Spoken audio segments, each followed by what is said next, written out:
창세기 27장 15절부터 29절입니다. 리브가가 집안 자기에게 있는 그의 맏아들 에서의 좋은 의복을 가져다가 그의 작은 아들 야곱에게 입히고 또 염소 새끼의 가죽을 그의 손과 목에 매끈매끈한 곳에 입히고 자기가 만든 별미와 떡을 자기 아들 야곱의 손에 주니 야곱이 아버지에게 나아가서 내 아버지여 하고 부르니 이르되 내가 여기 있노라. 내 아들아 네가 누구냐? 야곱이 아버지에게 대답하되 나는 아버지의 맏아들 에서로소이다. 아버지께서 내게 명하신 대로 내가 하였사오니 원하건대 일어나 앉아서 내가 사냥한 고기를 잡수시고 아버지 마음껏 내게 축복하소서. 이삭이 그의 아들에게 이르되 내 아들아 네가 어떻게 이같이 속히 잡았느냐? 그가 이르되 아버지 하나님 여호와께서 나로 순조롭게 만나게 하셨음이니이다. 이삭이 야곱에게 이르되 내 아들아 가까이 오라. 네가 과연 내 아들 에서인지 아닌지 내가 너를 만져보려 하노라. 야곱이 그 아버지 이삭에게 가까이 가니 이삭이 만지며 이르되 음성은 야곱의 음성이나 손은 에서의 손이로다 하며 그의 손이 형 에서의 손과 같이 털이 있으므로 분별하지 못하고 축복하였더라. 이삭이 이르되 네가 참 내 아들 에서냐? 그가 대답하되 그러하니이다. 이삭이 이르되 내게로 가져오라. 내 아들이 사냥한 고기를 먹고 내 마음껏 내게 축복하리라. 야곱이 그에게로 가져가매 그가 먹고 또 포도주를 가져가매 그가 마시고 그의 아버지 이삭이 그에게 이르되 내 아들아 가까이 와서 내게 입맞추라. 그가 가까이 가서 그에게 입맞추니 아버지가 그의 옷에 향취를 맡고 그에게 축복하여 이르되 내 아들의 향취는 여호와께서 복 주신 밭의 향취로다. 하나님은 하늘의 이슬과 땅의 기름짐이며 풍성한 곡식과 포도주를 내게 주시기를 원하노라. 만민이 너를 섬기고 열국이 내게 굴복하리니 네가 형제들의 주가 되고 네 어머니 아들들이 내게 굴복하며 너를 저주하는 자는 저주를 받고 너를 축복하는 자는 복을 받기를 원하노라. 아멘. 할렐루야. 우리가 삶을 살아갈 때 어떻게 살아야 될까 한번 생각을 해봅니다. 어떻게 살아야 될까? 잘 살아야 되겠죠. 근데 잘 산다라는 것이 어떤 기준이 잘 사는 것의 기준일 수 있을까? 또 우리가 한 번쯤 고민해 봐야 됩니다. 그냥 우리가 잘 살자, 잘 살아야 된다 이것이 아니라는 거죠. 우리가 하나님 앞에 바르게 살아야 됩니다. 하나님 보시기에 바르게 살아야 되죠. 그런데 세상의 사람들이 살아가는 길은 하나님 앞에 바르게 살아가는 것과는 상관이 없죠. 그저 잘 살기 위해서 달려갑니다.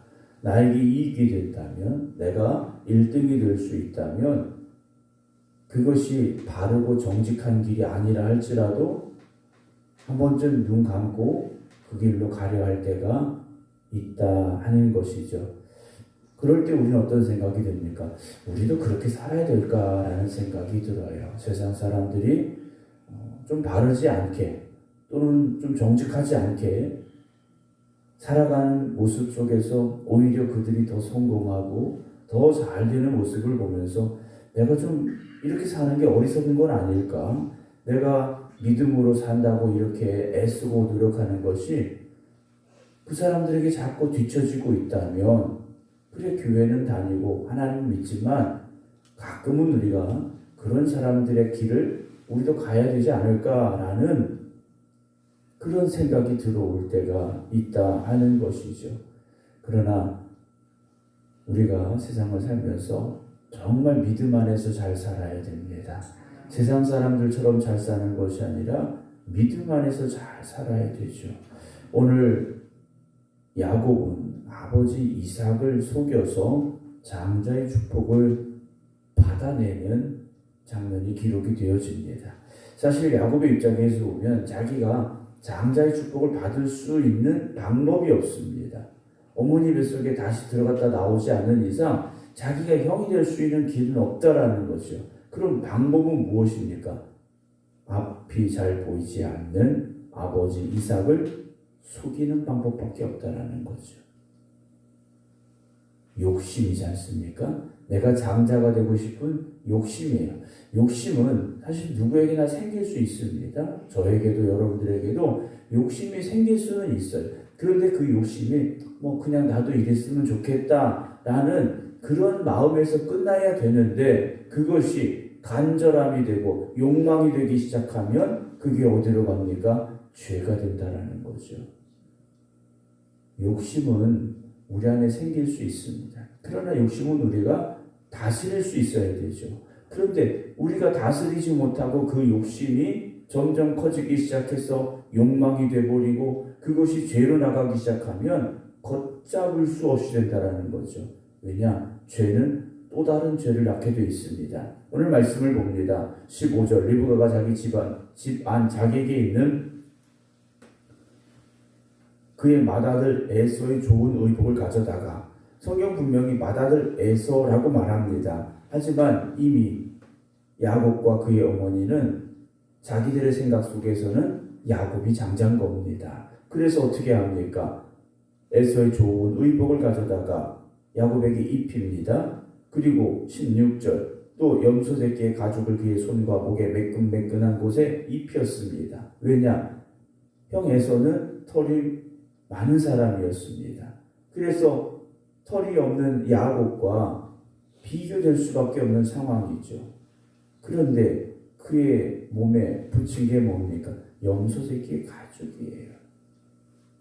아버지 이삭은 그것조차 지금 분간할 수 없는 상황이었다라는 거죠. 17절 자기가 만든 별미와 떡을 자기 아들 야곱의 손에 주니 자기가 만들어서 자기 아들 야곱의 손에 주었습니다. 뭐 하라고요? 남편을 속이라고 줬어요. 아버지를 속이라고 준 겁니다. 그러면 머뭇거려야 되죠. 이걸 우리가 정말 이렇게 해야 될까? 어머니, 내가 아버지 이렇게 속여도 될까요? 멈춰야 된다라는 거죠. 그런데 이들은 멈추지 못합니다. 18절 야곱이 아버지에게 갑니다. 내 아버지여 하고 불렀어요. 그랬더니 이삭이 내가 여기 있다. 내 아들아 네가 누구냐 그래요. 네가 누구냐? 야곱이 뭐라고 말합니까? 19절에 나는 아버지의 맏아들 에서입니다 그래요. 내가 아버지의 맏아들 에서입니다. 아버지께서 내게 명하신 대로 내가 했습니다. 원하건대 일어나 앉아서 내가 사냥한 고기를 잡수시고 아버지 마음껏 내게 축복하소서 그래요. 그랬더니 20절에 이삭이 뭔가 좀 이상합니다. 이렇게 빨리 올 리가 없거든요. 들에 나가서 사냥을 해서 음식을 만들어 와야 된다면 꽤 오랜 시간이 걸릴 수밖에 없다라는 겁니다. 들로 나가야죠. 들에 다니는 짐승을 잡아야죠. 그걸 손질해서 음식을 하고 가져온다? 이렇게 빨리 올 수 없다라는 겁니다. 그랬더니 야곱이 하는 말이 뭡니까? 아버지의 하나님이 여호와께서 나로 순조롭게 만나게 하셨습니다. 이제는 자신의 거짓말에 누구까지 등장을 시킵니까? 하나님까지 등장을 시켜요. 이런 죄라는 것이요. 이렇게 커지기 시작한다는 거죠. 처음엔 별거 아닌 것 같아요. 그냥 넘어갈 수 있는 거짓말인 것 같아요. 그런데 그 거짓말이 한번 시작이 되면 더 큰 거짓말로 이어질 수밖에 없습니다. 그래서 믿음의 사람들은 정직해야 됩니다.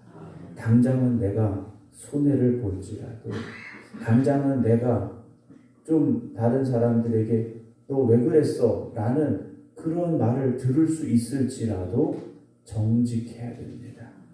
그 정직함이 깨지게 되면, 그 정직함의 담이 무너지게 되면 죄라는 것은 순식간에 우리에게 밀려 들어온다라는 거죠.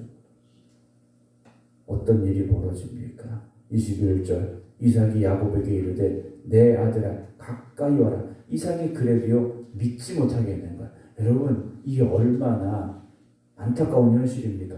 아버지가 아들을 믿지 못합니다. 아버지가 아들을 믿지 못해요. 오늘 이 시대가 이런 시대는 아닙니까? 서로가 서로를 믿지 못하고 의심하고 또 의심할 수밖에 없는 그런 시대에 우리 살고 있다라는 것이죠. 이삭이 말합니다. 음성은 야곱의 음성이나 손은 에서의 손이다. 그래요. 내가 너를 만져봤는데 네 목소리는 야곱인데 손은 에서구나. 그래요. 그러면 뭔가 이상하면 중단해야 되죠. 그리고 지금 이 상황은 단둘이 몰래 해야 되는 상황이 아닙니다. 온 가족이 함께 모여서 축복할 수 있는 자리가 되어져야 돼요. 근데 이삭도 잘못됐고 리브가도 잘못됐고 23절에 이삭이 말합니다. 말씀 속에 보면 그의 손이 형 에서의 손과 같이 털이 있으므로 이삭이 어떻게 합니까? 분별하지 못했다라고 되어 있어요. 여러분 분별하지 못했다라는 거죠.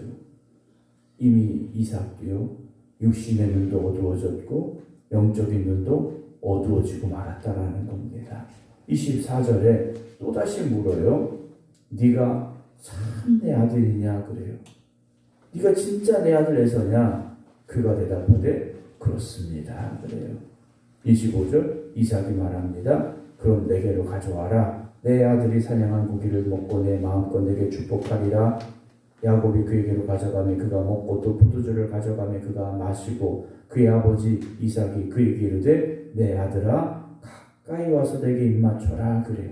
마지막 확인을 한 번 더 합니다. 27절 가까이 가서 입맞추니 아버지가 그의 옷에 향취를 맡았다 그랬어요. 시각이 좋지 않으니까 촉각과 후각에 의지합니다. 청각은 의심이 됐는데 촉각과 후각을 의지하여서 확인을 하고 있다는 거죠. 간단한 방법이 뭡니까? 식구들 다 불러 모으면 되는 거예요. 근데 이삭이요 그러지 못하고 있다는 거죠. 그러면서 축복을 합니다.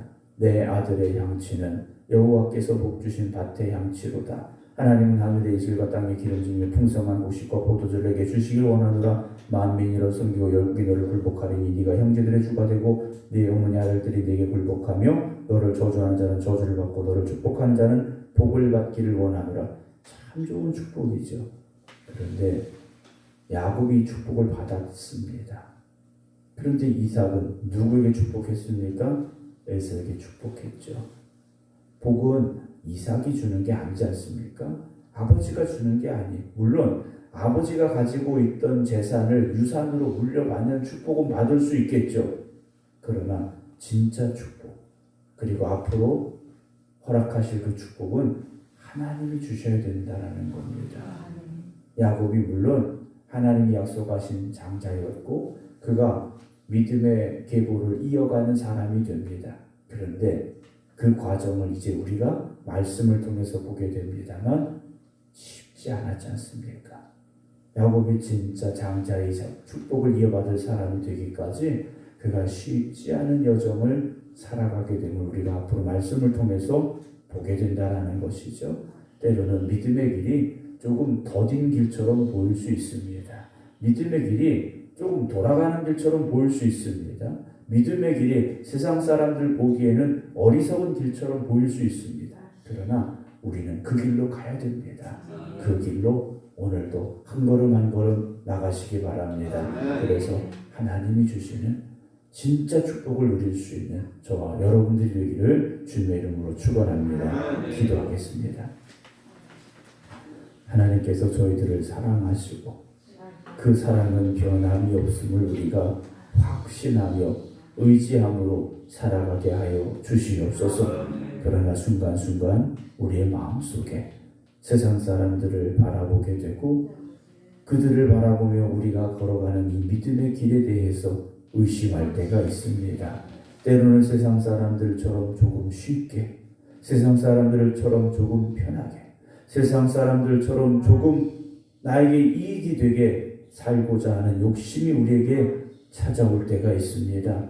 그러나 그 욕심 앞에서 우리가 무너지지 말게 하시고 하나님의 말씀 붙잡고 하나님의 자녀답게 살아갈 수 있는 저희들이 되게 하여 주시옵소서. 그래서 우리가 걸어가는 그 길에 하나님이 동행하여 주시고 우리의 걸음을 하나님이 인도하여 주시고 우리의 삶을 하나님이 주장하시고 그래서 하나님처럼 축복의 삶을 살아가는 저희들이 되게 하여 주시옵소서. 내가 세상의 방법으로 이루어낸 성공이 아니라 하나님이 주시는 그 축복의 삶을 살아가기를 소망하고 또 그 축복의 삶을 누릴 수 있는 하나님의 자녀들 되게 하여 주시옵소서. 또 새롭게 일주일의 삶을 시작하게 됩니다. 이번 한 주간도 주님 말씀에 순종하며 주님이 기뻐하시는 삶을 살아가는 저희들이 되게 하여 주시옵소서. 이제는 우리 주 예수 그리스도의 은혜와 아버지 하나님의 극진하신 사랑하심과 성령님의 감동 감화 역사하심이 오늘도 주님 앞에 나와 믿음으로 예배드리며 각 가정에서 믿음의 재단을 쌓은 우리 모든 성도들 위해